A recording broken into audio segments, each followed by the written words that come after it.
All right, let's get started. Welcome to today's video all about Ignite. We're on Ignite power session number 3.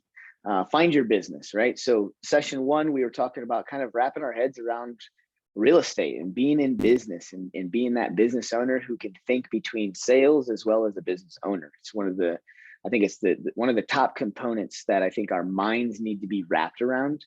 We come into this industry and some of us are natural at sales, but maybe lack some of the business mindset. And then sometimes we come in with the business organizational mindset, but we lack some of the sales or need to get into that. And then sometimes we come in, this was me, you guys, this is why I probably am a coach. I came in with no sales experience and no business experience. And it all can be done. That's the beauty of it. Ignite Power Session 2, we talked about growing that database. And there's one thing that I kind of want to start this session or this Ignite session off with, is a little thing that we put out a few months back, but it's going to be great to kind of revisit it, if you will, right? When we're finding business and we're in that sales mode, we got to also be careful not to be, in my world, not to be too salesy. And so I want to first start off with a graphic, and then we'll go through numbers, any ahas from the last couple of sessions, and any ahas or any things that you guys have been doing action-wise throughout the last week that we set forth last week. So let's take a look at this graphic. It's on our Facebook page. It's under the media files. I encourage you guys, I have this thing printed off. It's on my wall. It's a good reminder because I also need reminded of this. We get really caught up in that moment. Somebody raises their hand, says, Bruce, I am thinking about buying a house. Well, if we get all caught up in ourselves, all of a sudden we go straight into sales mode. In my world, sales mode doesn't happen until they're buying a house, right? The transaction. I need to get them to that place. And this graphic helps me get into that place. Got to understand right here, every single person on this video, in this world, in your community, work, church, family life, friends, we all have been pre-programmed from our past. And because we've all been pre-programmed from our past, everybody's programming is different because everybody's past is different. Even if you're a twin, we got Casey Osborne on here, she's a twin. Her twin and her grew up in probably the same household. I don't know the family dynamic, but both of them have experienced different things throughout life, and which causes them to have a stance or an outlook that may be a little different. Casey, can you talk? Are you actually on here? Yeah, I'm here. Do you and your brother have differences?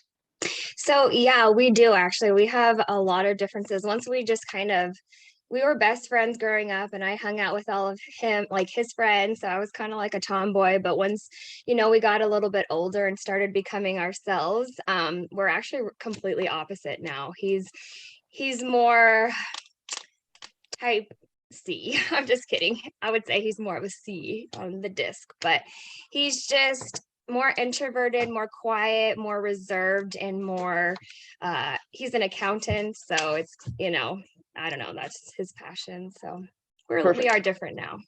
Perfect, right? And that helps me just drive that point home, you guys.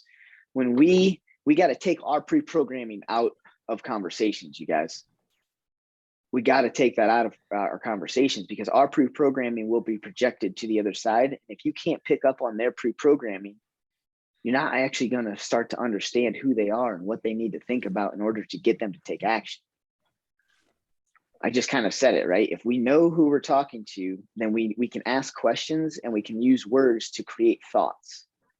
Those thoughts have to go to feelings first.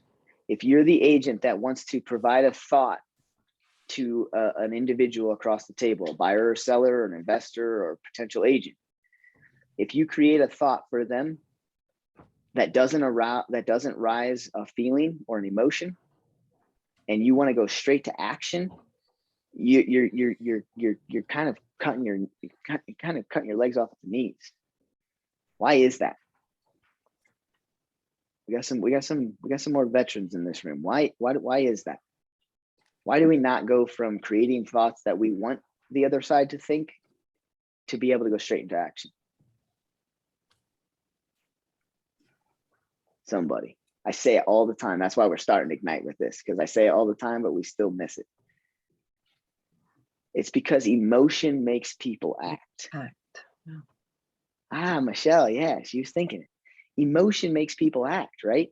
If we put a thought in somebody's mind that doesn't cause a feeling, it's going to be very hard for them to take action around what you want them to do. Anybody have an example of what I'm trying to talk about? Maybe address their why. Yeah, right, exactly, right? You're going to ask them questions, create thoughts. Okay, the question is where are you moving? All right, I have a thought. I'm moving to Florida. Why are you moving to Florida? For a new job change. Oh gosh, yeah, that transition probably has to be pretty stressful. What kind of fears do you have around this big transition? Bam, you just ask them a direct emotion question. What kind of fears around this transaction do you have? You're going to create feelings. Everybody has a fear around a transaction because we all have fears around the unknown. We are licensed to do this, so we know it. They're not. They have a fear around the process. Ask them what part of the process they have a fear around, and then that'll create a feeling. If you can tag off of that feeling or whatever their fear or doubt is, you can then use words to put them into action, right? Yeah, this is just going to be stressful. I mean, moving across the country, I've never hired movers. I've been told that I need to sell this house in order to buy the next one in Florida, and I don't know how I'm going to buy one in Florida, but sell my house and be homeless, right? All right, here's what we need to do, Mr. and Mrs. Seller. What we're going to do is I'm going to take that stress off your plate. You see, the thing that we need to do is we need to get started. And in order for us to get started, we are going to have, I'm going to have to come over to your house and do a listing presentation with you. So that way we can go over everything that we need to make this transition smooth for you. You see, people move every single day and they need to sell their house in order to buy the next. So we do this on a daily basis. And let me show you how. When would be a good time that I could come over to your house this coming week? I've got Thursday afternoon available or Saturday morning. You're right, Bruce. Let's meet.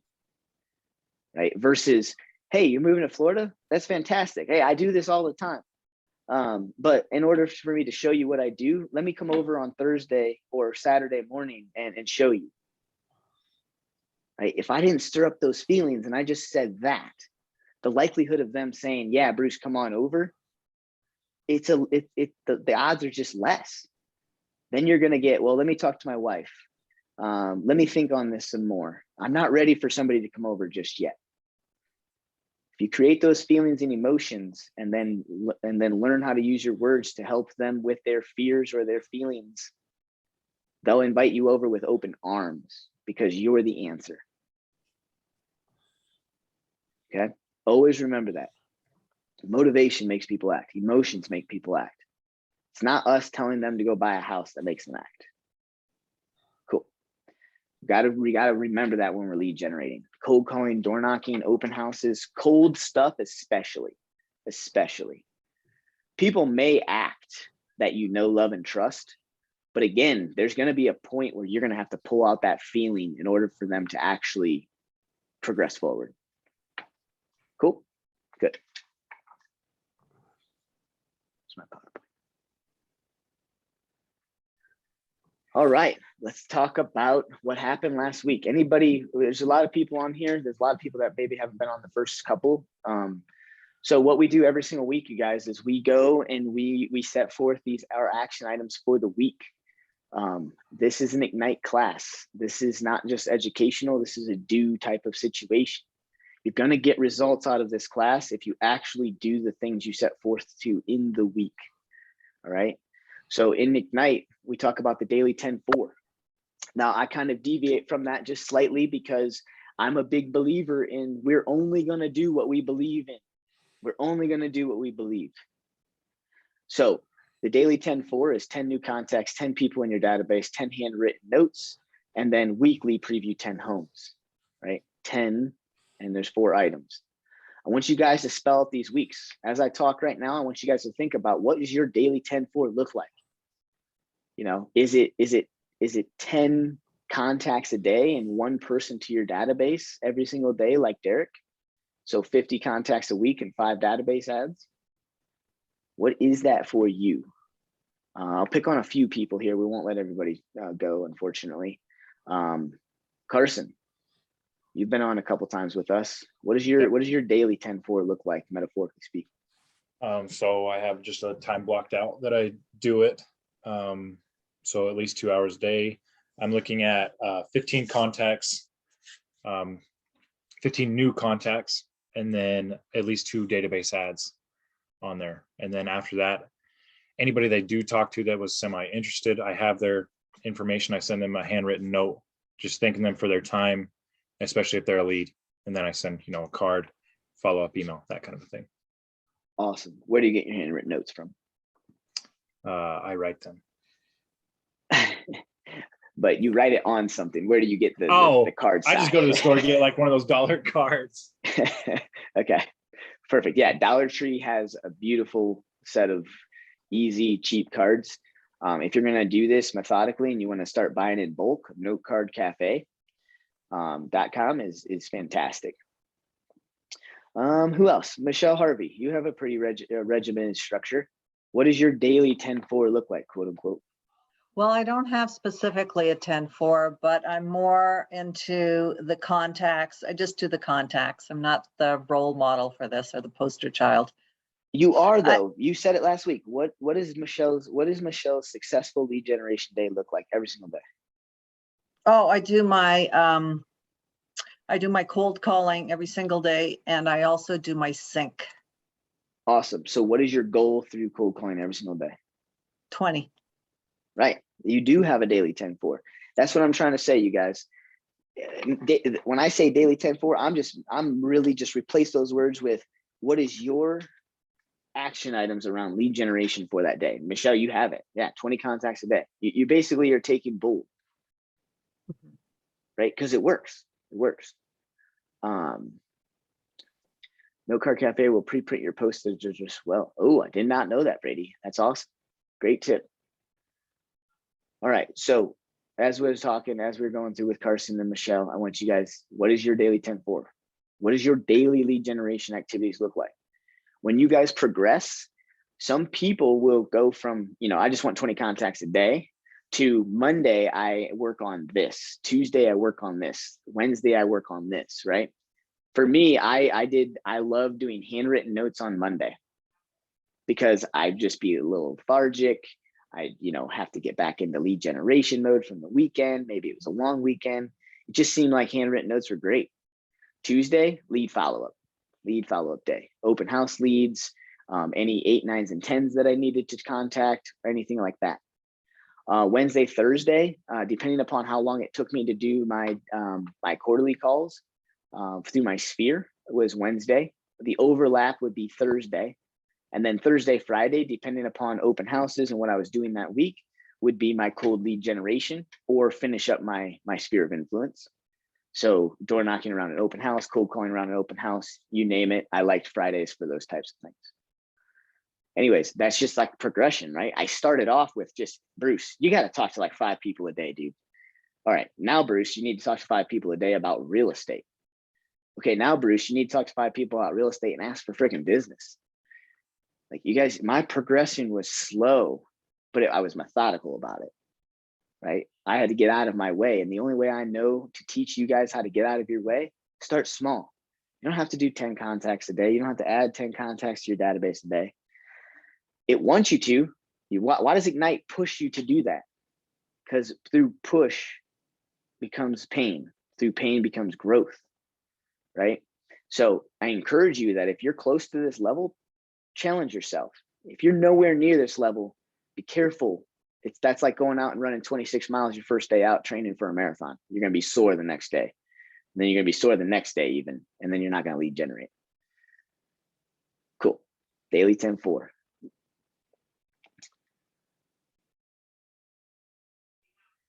All right, lead generation. This is another thing that we need to, I'm going to show you guys the next thing is a graphic. It's a funnel graphic. All right. I want to just hit this home. Quit latching on to leads. Quit being the state. Anybody ever seen Wedding Crashers? We got a stage 5 clinger over here. Don't be the stage 5 clinger. Don't be the crazy girlfriend. Don't be the crazy boyfriend. All right. You guys get one lead and you guys just want to smother them and cuddle with them and you know, be with them 24/7, and everywhere you go, you want to hold hands. Don't, you guys. All right. You guys are laughing because you guys know those people. You have friends like that. You've dated people like that. It's uncomfortable as hell. Quit doing that with leads. Okay. Understand that leads are just leads. Leads are just another person that didn't say no. 1 out of 10 closes. And here's how the funnel system works. And this is why you got to wrap your head around it. If you're coddling one lead, you're not spending enough time going to get more, because that one lead is just the top of the funnel. Look at all those dots. If all of those dots are leads, how many actually come out to the bottom? Oh, less than a third of them, right? This is when you even get good if you start to do that. But when you start, it's 1 out of 10. 1 out of 10. Why do I say 1 out of 10? Because for me, it's not 1 out of 10. Why is it 1 out of 10 for you guys, or for some of you? Because you guys are still infants. You guys are still, you know, your toddlers trying to ride a bike. You ride that bike, you can't expect to ride the bike without training wheels the first time. You're going to screw the pooch on some leads.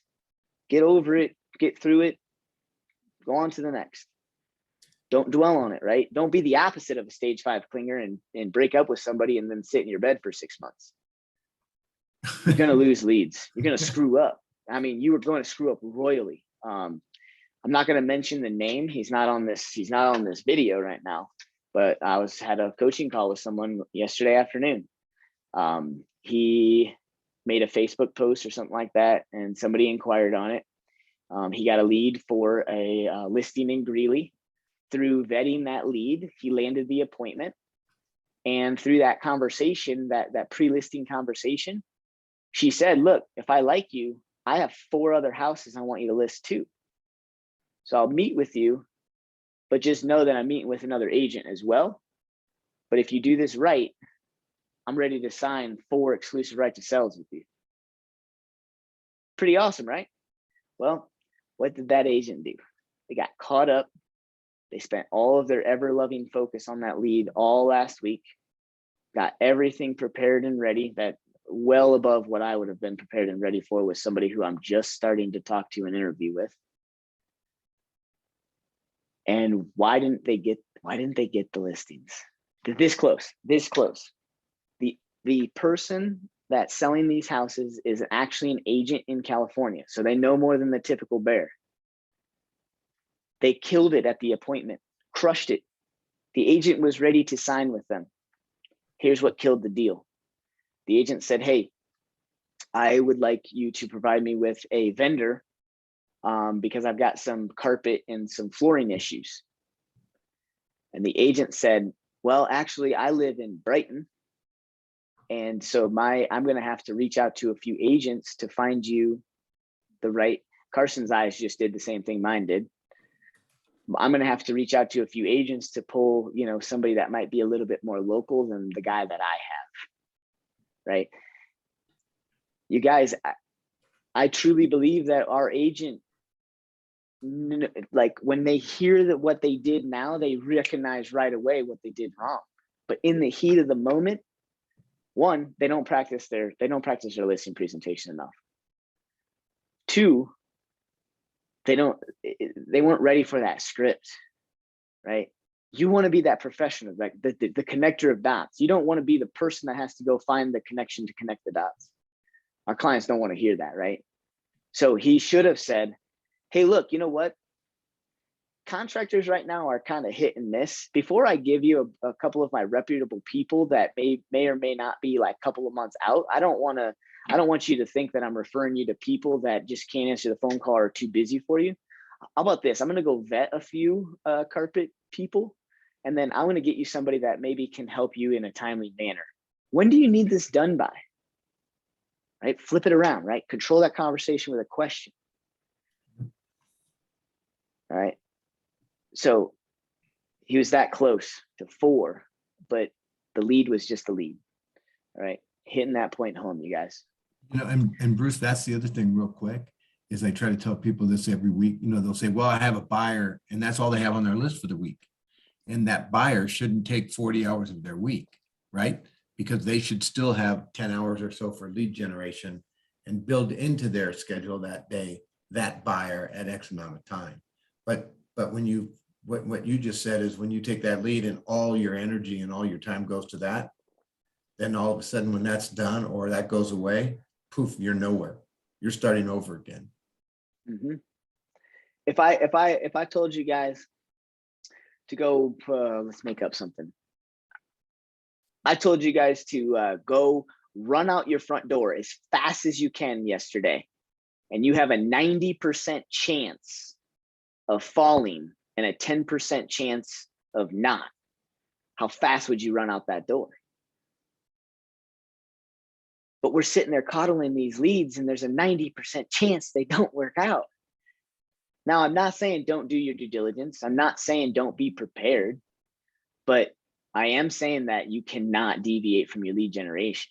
That's what this section is all about. Those who deviate from their lead generation are those that struggle like myself. 8 months into the business, kept coddling different leads that I had, and I was doing nothing, you guys. Don't be that agent. I didn't understand this funnel system. When somebody said yes, I thought closing. So many other steps that have to go through before you even get there. Leads to appointments, right? Not all appointments will be a closing either. And then agreements, not all agreements will come to fruition. And not all contracts will come to fruition. I used to be at the mindset of if I could get somebody through an appointment, an agreement, and go under contract, at least, you know, on their list side or their buy side, they're gonna, it's inevitable, they're gonna close with me. Well, I've had sellers who will pull their house off the market. I've had buyers that just got scared. I don't really know, went back into rent a place. It's not every contract that you know goes under contract will come to fruition as far as the closing goes. All right, this is where, okay, 4 C's of prospecting. Personally, I like a different graph, so I'm going to pull that up here in a second. But the idea, you guys, is capture that, you know, capture information, right? We do a lot of that. Connect with them, build relationship. Sometimes you're going to capture somebody who says, yeah, Bruce, I want to list my house tomorrow, and I'm going to connect with them, get everything, and I'm going to close on their property. But some people, I'm going to connect with them, and they said, Bruce, I'm going to sell my house in a year. I need to continue to cultivate that lead in order to get to that closing. All right, very simple graph. Let me show you a better graph, something that I honestly think will hit home, especially for those of you that aren't building your database, those of you that aren't talking to your sphere, those of you that are coddling different leads that you shouldn't be coddling. It's also in our Facebook page. Anybody in here, type it into the chat. If you're not in our Facebook group, please let me know. I'll invite you right now.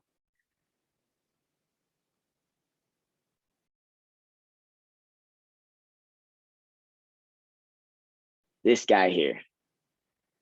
The first graph that I showed you, got to be tattooed on your forehead. This one needs to be tattooed on your hands. Every time you pick up the phone, I want you to think of this graph. We constantly start in real estate here, and it's human nature. I don't blame any one of you for wanting to go from here to here real quick. The key is that it don't work that way, and you're going to get frustrated with yourself. You have to go through these activities to get here.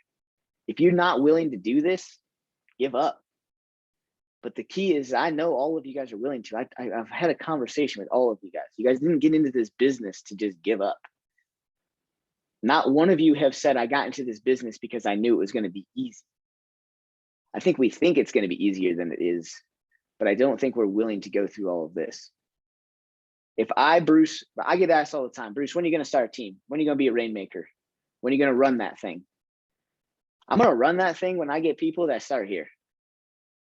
Anybody who's committed to $250 a day, talking about real estate for whoever they connect with, who focuses intentionally on practicing their scripts, who can actually know the market by previewing homes and sending mock contracts and understanding what everything is, doing the actual lead generation. And then before you even get started, adding 200 people from your Facebook, your phone, anything to the database, that will be the day I become a rainmaker. I get 2 or 3 people that can just present that to me. I'll start a team right off the rip. Why? Because I know this to be true. My database is only 183 people. I was selling people 50 homes out of that. But I also called them every quarter. I wasn't afraid to. Going through call conversion, right? Just because you're calling and talking and building relationships with people doesn't mean you're asking the right questions. Doesn't mean you're showing confidence. Doesn't mean that you have a right mindset around doing it, right? The right mindset, you guys, is understanding that you don't sell to people. You build relationships, pull out motivation, which causes feelings to get to the action piece. That's called conversion, you guys.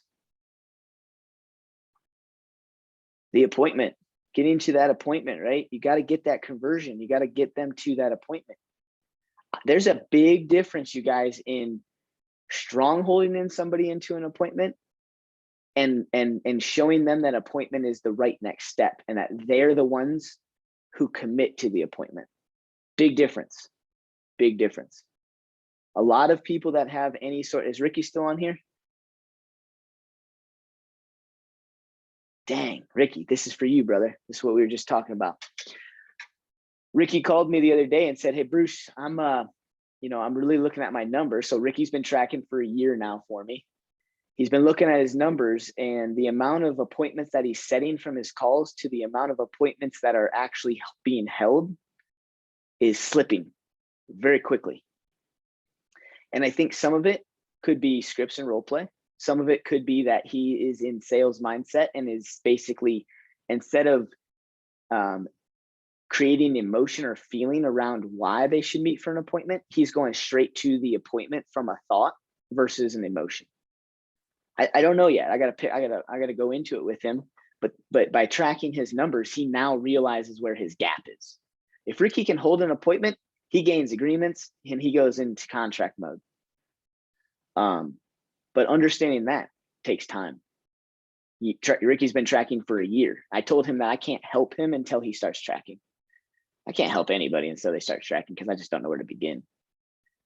My coach can't help me unless I fill out my tracking form and all of my numbers, my goals, and my objectives.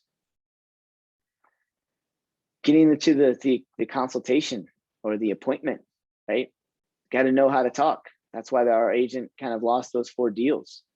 You got to be the expert in that area. Don't tell people where you're from. I don't go down to Castle Rock and go, oh man, that was a long drive from Longmont. Right? I leave early. I show up early. I show up like if it was just right around the corner. Gaining the agreement, right? I love this. Go for no. Why do we go for no? Why do we go for no? What does that do? How does that help us?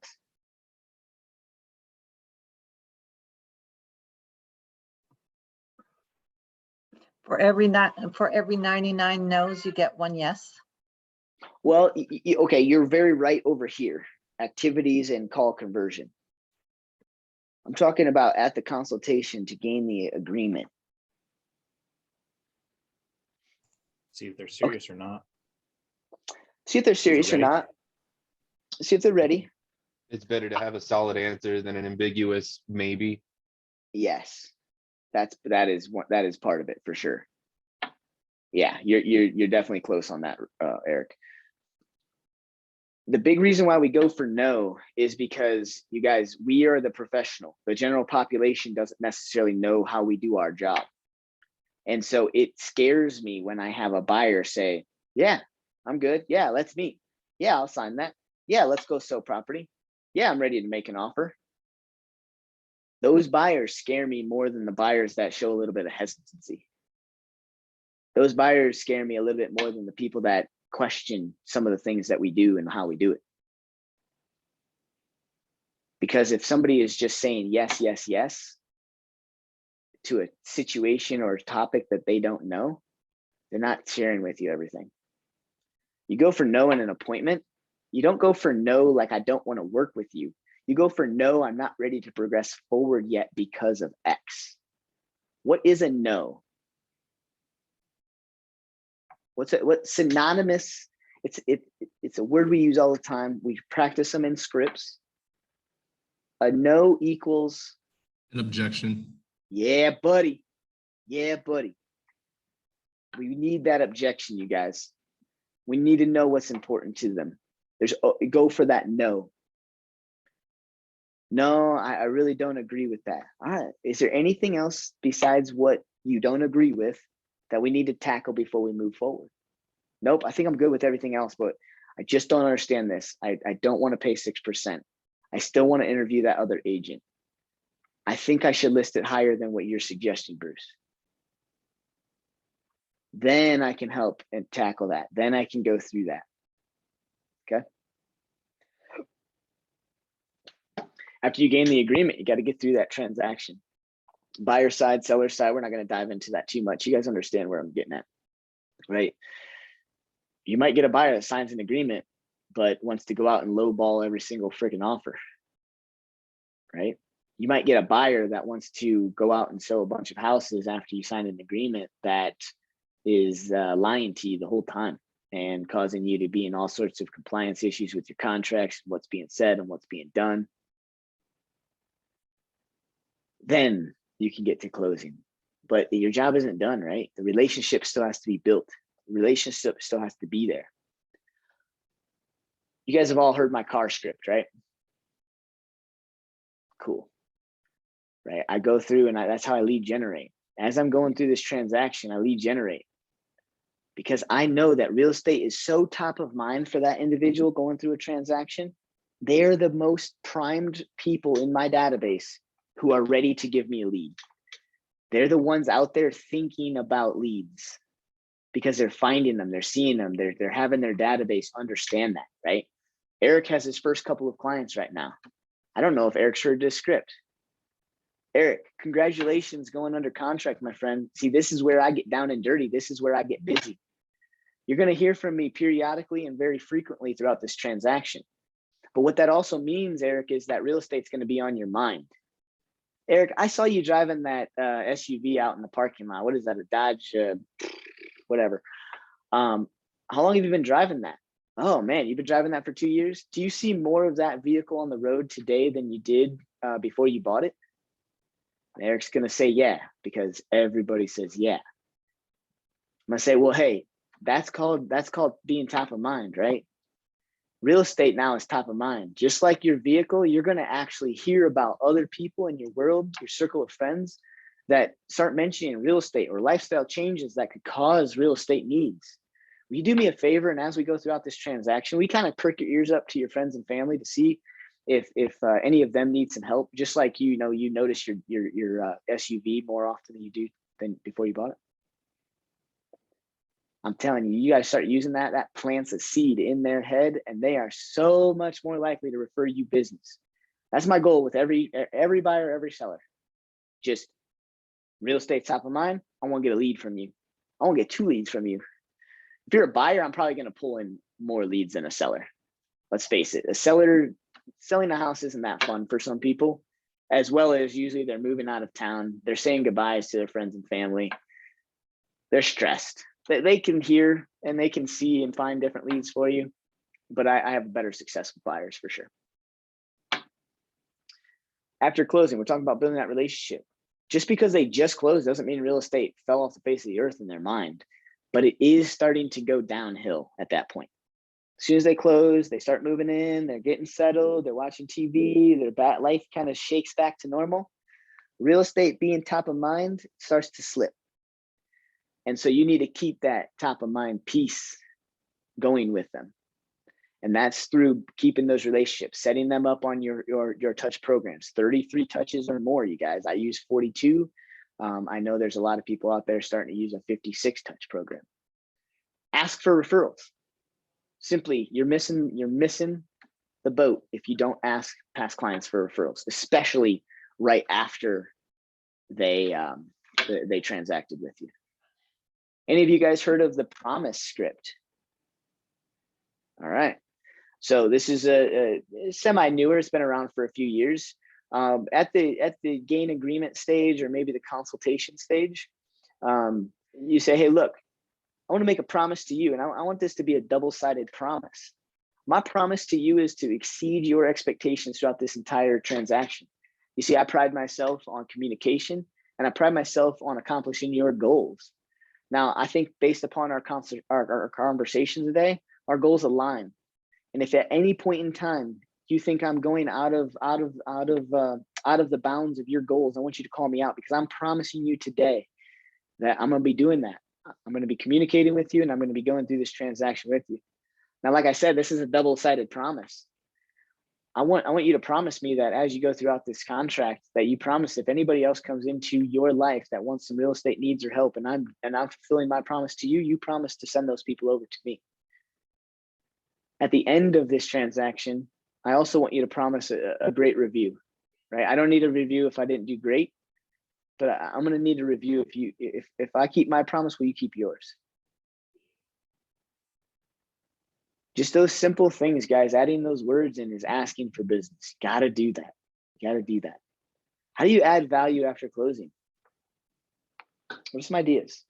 Guys, some of you guys have just closed homes. You guys have ideas out there. Maybe you are or aren't doing them. How can you provide value after closing?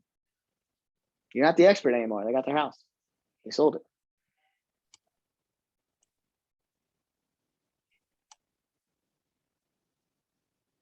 Come on now. Okay, I don't know. I really don't know, but Lay it out there. Just lay it out. I guess your value could be like, even after you're closed, after everything's done, to check in on them and to see how, how the house is going, or see if there's any problems, or I don't really know, just to kind of touch base with them and let them know that you're still there if they need anything. And then, like a year later, you send them happy home anniversary card. But I mean, you want to keep in touch with them after they moved in case there's something random that came up, I don't know, and maybe you can help them with it and just show that you still care, even though you're already closed. I don't know. That's exactly a weird guess. Okay. Hey, Tatum, it's been 2 weeks since you closed. How's the move going? Mm-hmm. Yeah, I also think people I like to send checklists, like what'd you do, like exterior home maintenance, like little things like that, like new homeowners don't understand. So being a resource of all home information. Also, I think people are super interested in what their neighborhood is doing, so I like to update on that. There you go, right? Hey, Tatum, it's been 2 weeks since you've closed, and by now, you're probably still adjusting and settling in, but I also know that through experience of somebody buying a home, they start to think about things they're going to do with the home. Do you need a painter or contractor or anything that I might be able to refer to you, so that way you don't have to take the time out of your day to find somebody reputable? Hey, Tatum, it's been a month since you closed on your house. I hope you're finally settled in. Did that painter work out for you? Or I know the last time we spoke, you said you guys weren't going to start on any home projects just yet. Well, I wanted to let you know, hey, just be careful this coming spring. I'm going to be sending out an email to all of my people, letting everyone know who the best sprinkler systems are to maybe turn on your sprinkler system, or the best companies with the best prices. So keep an eye out for that email, Tatum. And as always, if you need anything, I'm simply here. Just because you bought that home doesn't mean I left you. I'll talk to you soon. Hey, Tatum, it's been a couple of months and it's the spring. This is the time of year I talk to all my folks about changing out their smoke alarms. You see, you just bought that house, and I don't think we ever verified when those smoke alarms the batteries were last changed, right? For my A+ people, I'll say, hey, look, I'm going to be dropping off some 9-volt batteries on your doorstep sometime, so that way you can change them out. Would you do me a favor and get a count of all of your smoke alarms, so that way I can get you the proper amount of 9-volt batteries? That's providing value, you guys. Hey, Tatum, it's been 8 months since you bought your home, and it's time to start thinking about winterizing your sprinkler system. Don't take that list that I sent you in the spring. That list in the spring was because I knew those contractors had availability. I'm gonna be sending out a new list here in the next couple of days. You keep your email out for it, so that way you guys can get your sprinkler systems blown out in a timely manner before it starts freezing. Hey Tatum, congratulations! It's been a year since you bought your home. You know, one of the things that, you know, a lot of homeowners, you know, get caught up with, you know, when they bought a home is furnace maintenance and tune-up. Are you planning on having your furnace tuned up before the summer hits again? Not furnace, your AC tuned up before summer hits again, so that way you can get on their books before they're all backed up and you don't have AC for the first couple of 90-degree days. Your quarterly calls, guys, are so easy if we start thinking about how to add value.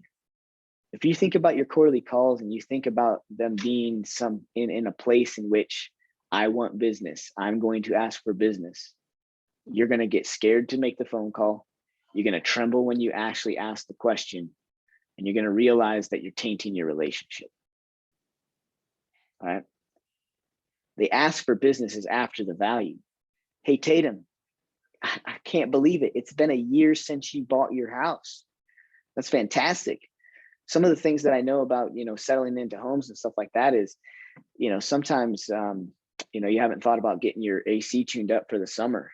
Would you like a list of potential HVAC companies that do, you know, AC services, so that way you can do that? She says whatever she's going to say. How's life? How's the family? Have you changed anything about the house? Oh man, that's great. Great catching up with you.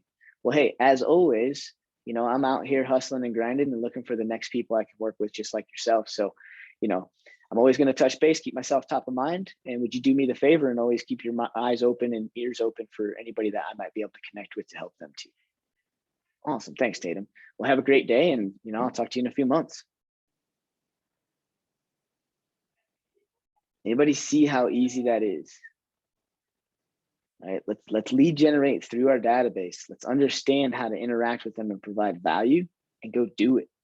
If you guys are struggling with calling your database because you don't know how to add value, call me. There's something for every single month, you guys. Every single month. We always have holidays. We always have seasonality changes, right? Hey, Eric, hey, I'm calling today because there's a couple of people in my database I saw on their Facebook that were saying like a bunch of places were sold out of snow shovels. It's a random question, and I'm really just kind of going through my database today. Were you guys out and about yesterday? Did you guys see random snow shovels at a King Soopers down the street from you? Or where can I pick up some for a few folks that I know need them? Oh, hey, great, Eric, thanks, man. I appreciate you thinking about that. You know, yeah, everybody's out right now. But hey, as always, man, thanks for taking my call. And if anybody needs any real estate help, that's what I'm here to do. This. I'm helping some people with snow shovels today. If you got anybody in your life that needs any help with real estate, let me know. Right? Provide value, ask for business, and do it again and again and again and again. If you need better things to talk about, let me know. I'm really good at coming up with that value add. I hate asking for business unless I can come up with a reason. Questions, comments, concerns? Cool. You're calling these guys every quarter, your past clients? I'm calling every single person in my sporadic? database. Past clients, friends, family. No, I follow the DTD2 pretty strictly. Yeah, okay. Yep. And it goes back to the exact same reasons why, Carson, around lead time out. Seller leads typically don't start vocalizing their sale for about 1 to 3 months out is when they start talking to the general public about them selling their house. So I don't want to miss those people. That's why it's every quarter is supposed to be statistically proven. All right. I teed this up to talk about sphere of influence for a while.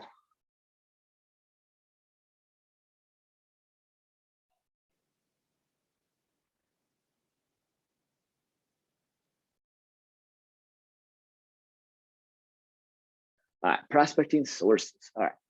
So yesterday we sent out a little 90 plus ways to lead generate. Right. One of the things that I put it out there, and Harry, let me see. And Harry went ahead and did what I was thinking about doing. So I appreciate it, Harry. All of those 90 things, you guys, they go into categories that we always talk about, right?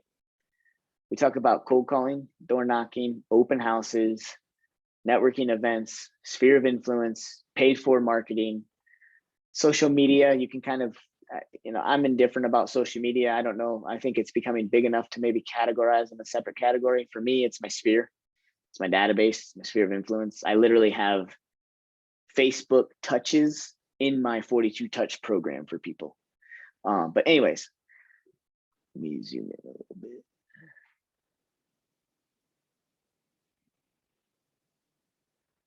These 90 things, you guys, are all categorized under these different places. Right? So take a look at that list. There's 90 different ways. If you guys don't understand what something means, ask me. All right? 555.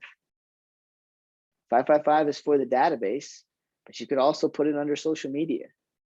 Doesn't necessarily matter. For you, it's a matter of how many different things can we put in front of you to help you go do that action. All right, that's the key. A lot of these things are pretty basic. Some of them are self-explanatory, and other things you're not going to have any clue about. So just please ask any questions around that. All right.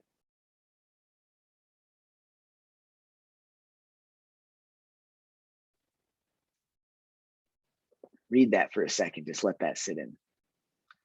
My fear of failure was greater than my fear of lead generating. I think that's true for some of us.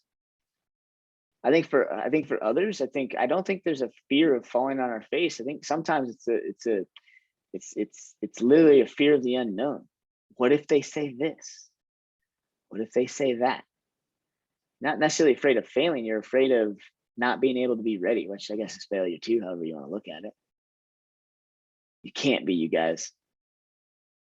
When you were a kid riding a bike, I say this shit all the time. When you were a kid riding a bike, you could never expect a kid to just pick it up and go right away.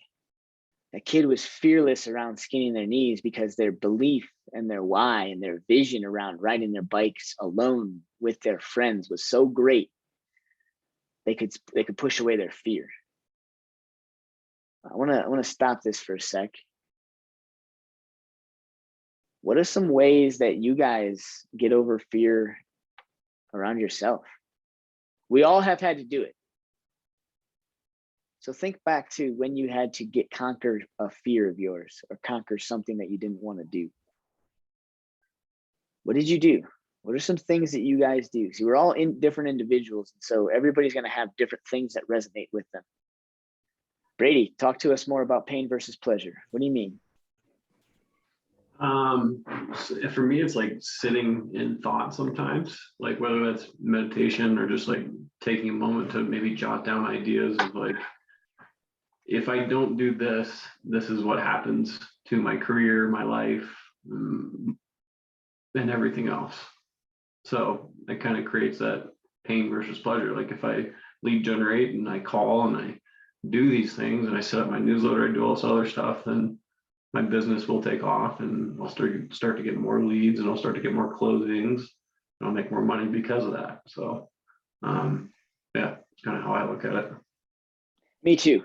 Every time I'm fearful around doing anything that I don't really want to do, but I know to be true, right? I don't really ever want to do anything I don't believe in, but if I know it to be true, I believe it to be effective, but I'm still scared of doing it, I do this. I do pretty much the exact same thing Brady does.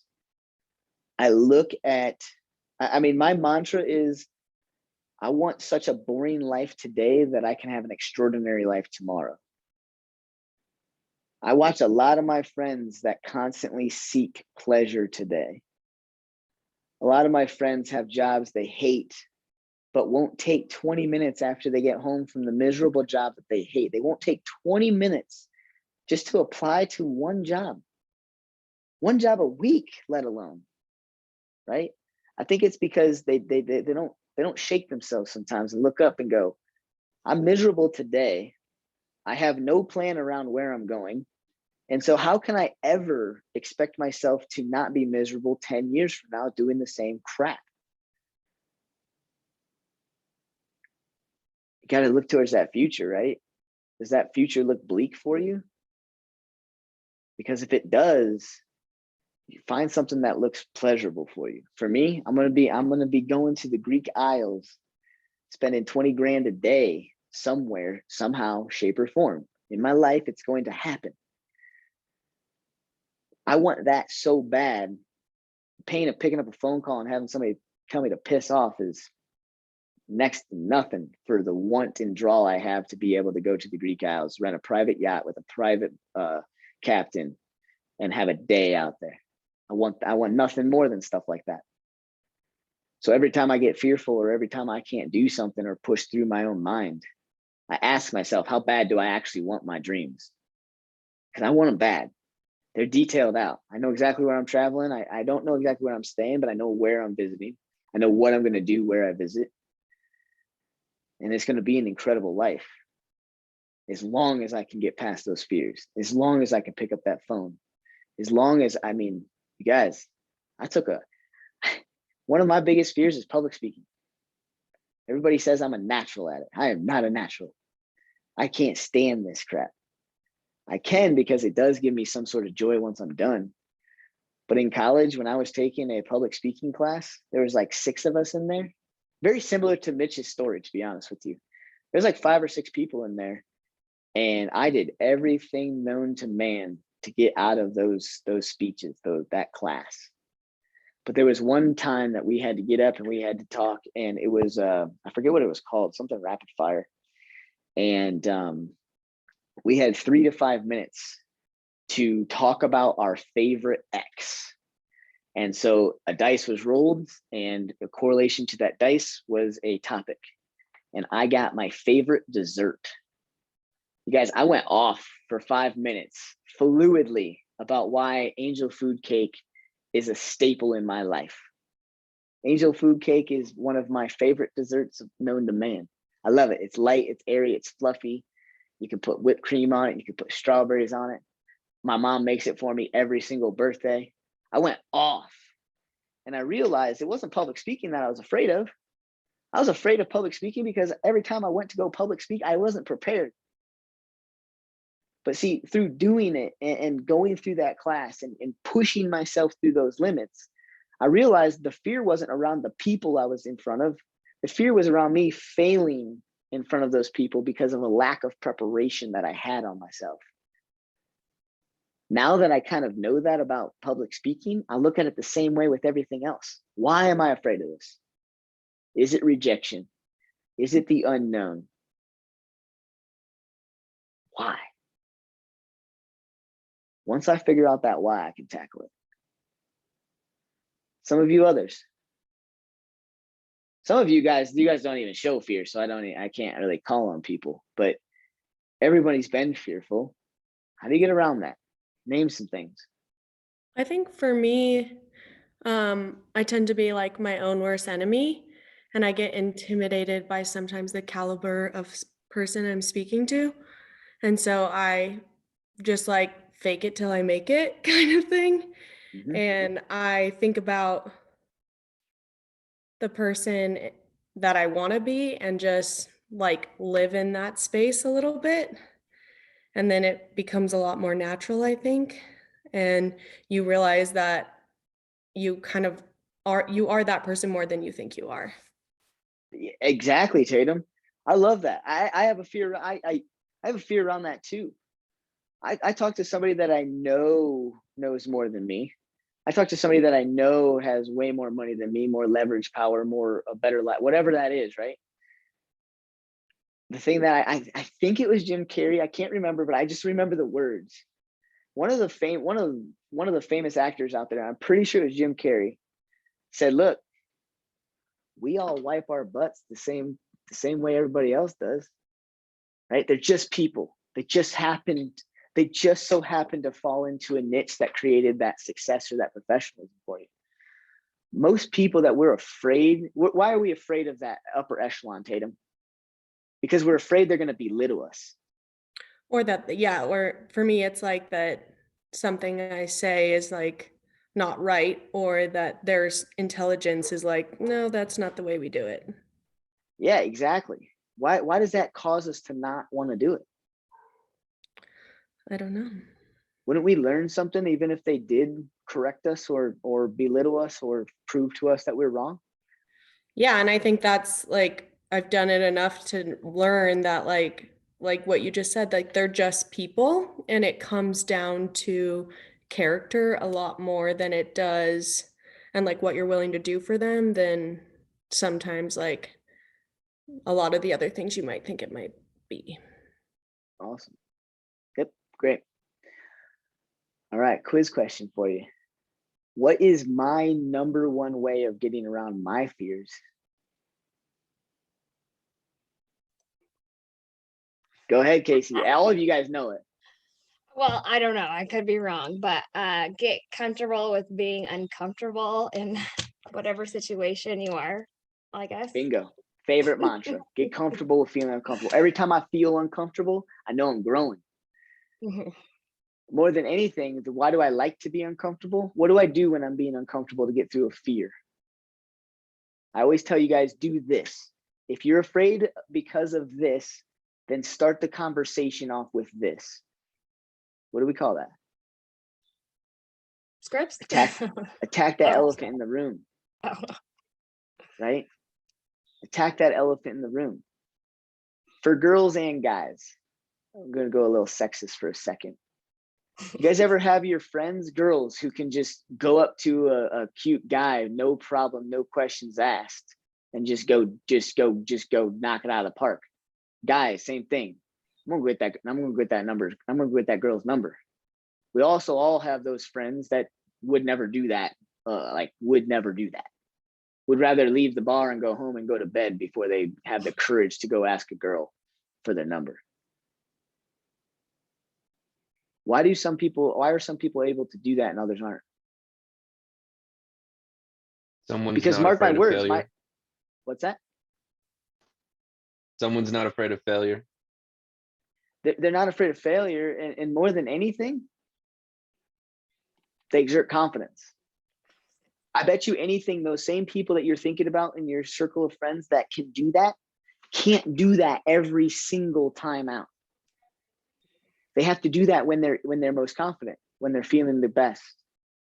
That's why I think it's important for us when we're fearful. What did we eat the day before? Did we exercise? Is our mind right? Are we present? Can we get our personal life out of our mind? Right? If you can get to that place where you exert that confidence in that field, then go and attack that elephant in the room. Right? The first time I ever asked a girl for their phone number, I had to basically go, my friends are definitely pushing me to come over here and ask you for your number, and I don't really care if you give it to me. I just came over here. I can't even believe I'm over here. My name's Bruce. Like that. I don't know if it's the exact words, but that's pretty much how it felt in my mind. Then you do it again and again and again. And before you know it, what's going on? How you doing? Confidence, right? Same thing with lead generating.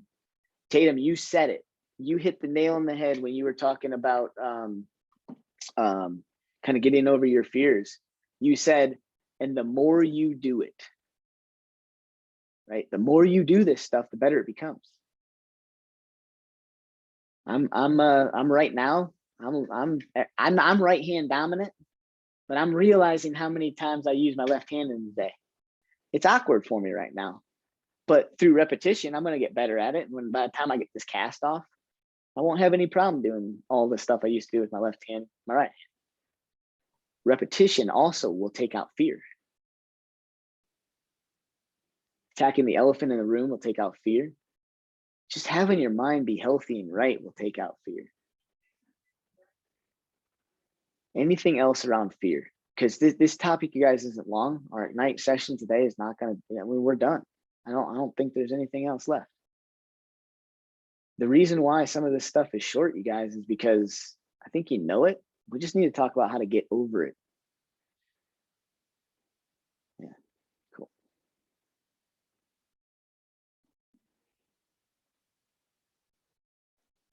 But I want some tangible things right now. Name a situation where you tackled fear and felt good about yourself.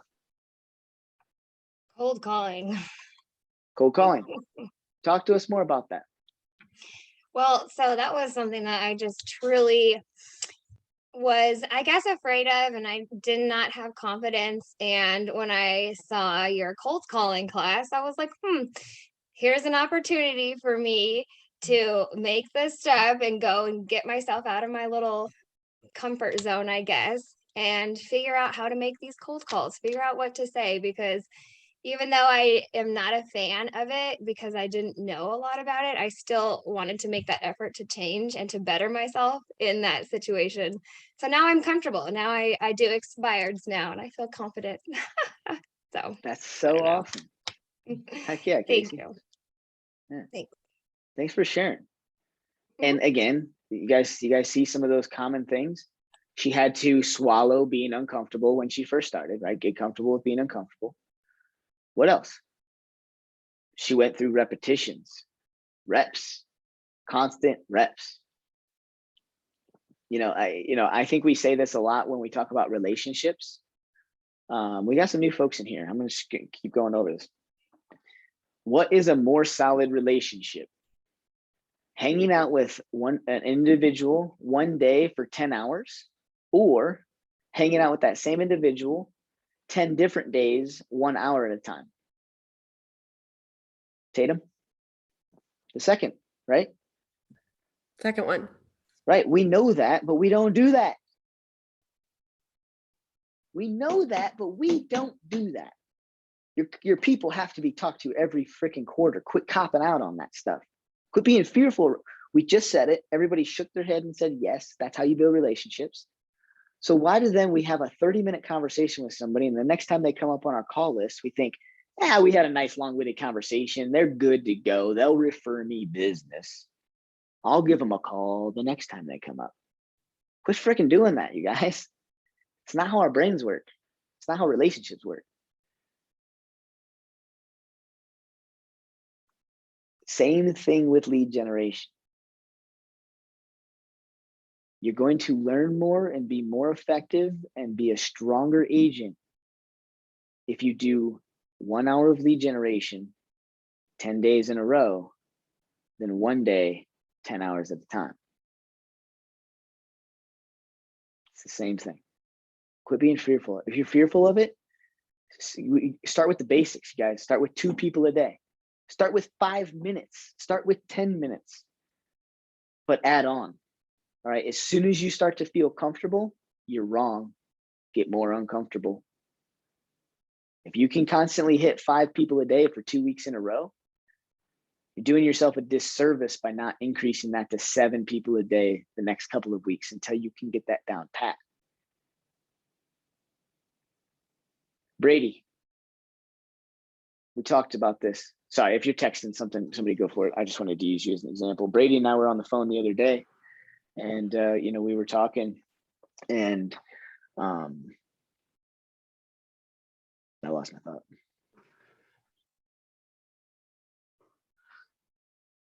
Son of a gun. We were talking about this the other day, man, and I loved it. Oh, people in your world, Brady. Ask Brady. Brady, how do you get so much done in the day? We had this conversation, remember it? A couple of days ago, a week ago, maybe? Yeah, why do you get so much done in the day? I guess because I come up with that structure. I just plan my day out ahead of time.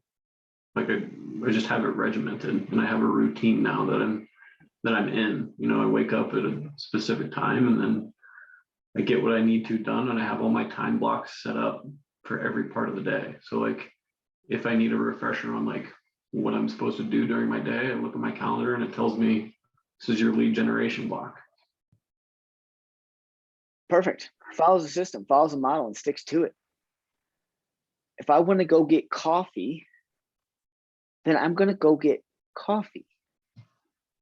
I'm not going to go get coffee, stand at the coffee pot before I even pour it, look at Facebook for a few minutes, talk to Derek for a few minutes, say hi to Aunt Karen for a few minutes, and then come back to my desk and go, all right, now that I got coffee, what's next?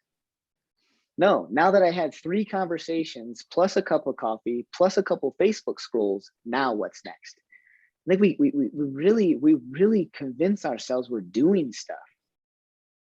We ain't doing jack shit half the time. If we don't have that schedule, we don't have that regiment, fear can build as well. Let me ask you guys this. Within a couple of minutes, how long does it take you guys to get ready if you're rushed? Tatum, how long does it take to get ready in the morning for your day? If I'm rushed, I can get ready in 30 minutes. All right, Carson? I can just pretty much go. Carson's ready. I'm ready. I don't got to do my hair, nothing. It's that short ready to hair, go. yeah. Yeah. Derek? Carter and I celebrate monthly. Easily 10 minutes. I could throw on clothes, a hat, and get out the door. So the 10-month Eric. anniversary, we had a surprise trip here. I had no idea where we were going. Eric? Same. I can roll out of bed and be decent.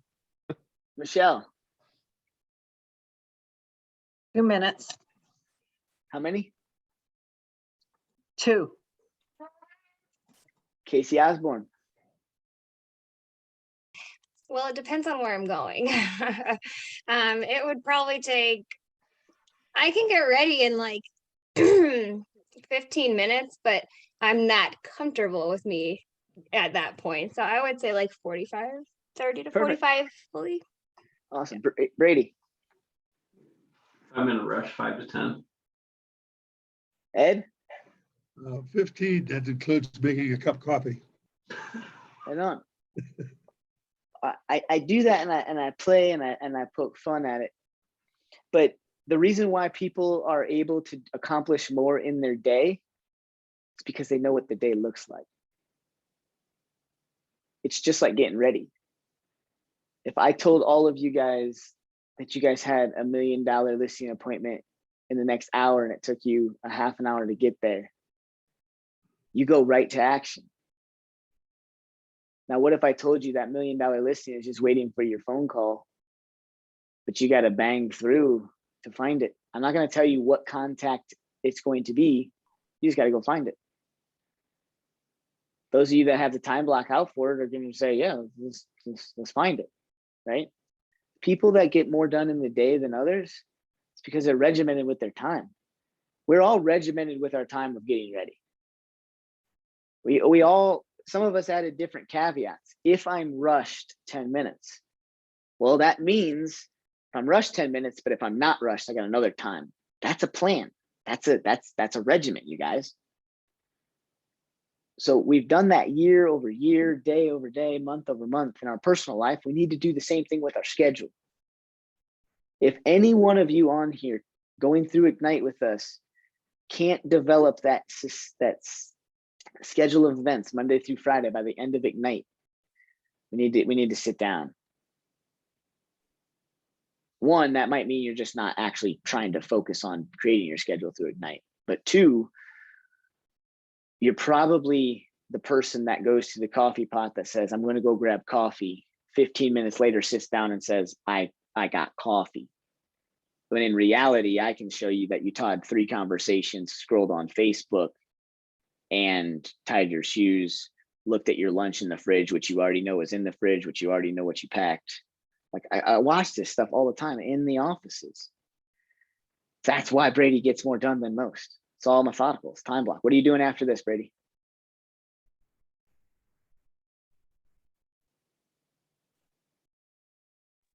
I'm pretty sure it's lead gen, and then I have lunch with Cheryl, and I've got a couple follow-ups, and I'll do that after lunch with Cheryl, but then I'll do some more lead gen after lunch, since my lunch block is kind of taking up my lead gen time, so I'll just come back home and get it done. Wait a second. You had to You erase erased and and replace? Derek got it. Yeah, right? That's why he gets more done, you guys. He didn't just say, oh, Cheryl wants to go on lunch with me, so instead of lead generating today for 2 hours, I'm just going to do an hour, go out to lunch with her, and I'll pick back up tomorrow. You do that day in and day out, week over week, you're only going to be at 60% of your activities for the year, expecting 100% results. right? Work around fear. Use all of these things. Find yourself. Get comfortable with being uncomfortable. Have a schedule. Stick to it. Don't second guess your schedule. Don't second guess what you did. Don't convince yourself that you went to get coffee if it took you 10 minutes. Coffee should take you 30 seconds to a minute. That's how you get around fear. If you don't have time to think about it, you're just gonna do it. Cool. Anything else before we jump off this? Awesome. Daily 10-4. Think about it. What is yours? What does your week look like? A couple of us in here have that set. A couple of us in here we didn't pick on today. We'll pick up where we left off next week. A couple of